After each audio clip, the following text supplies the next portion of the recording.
好，我们来看一下 Curiosity 这道题。首先，大家把视频暂停一下，用大概30秒左右的时间，把整段话呢先通读一遍。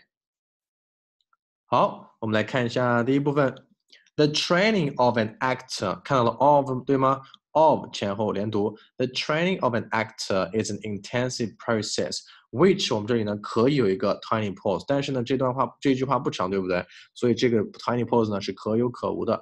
Which requires curiosity 并列的关系 ，courage 升调 and 降调 ，commitment 这里可以用降调 commitment。You will learn how to prepare for rehearsal.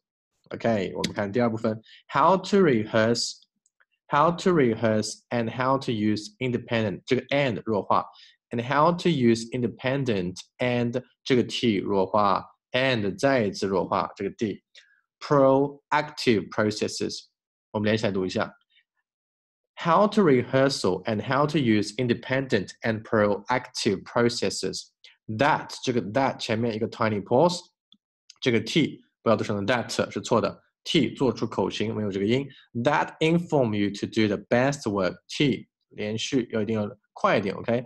To do the best work possible for both stage and screen。好，我们把两部分连在一起读一下。The training of an actor is an intensive process which requires curiosity, courage, and commitment.You will learn how to prepare for rehearsal, how to rehearse and how to use independent and proactive processes that inform you to do the best work possible for both stage and screen. All right. Thank you, guys.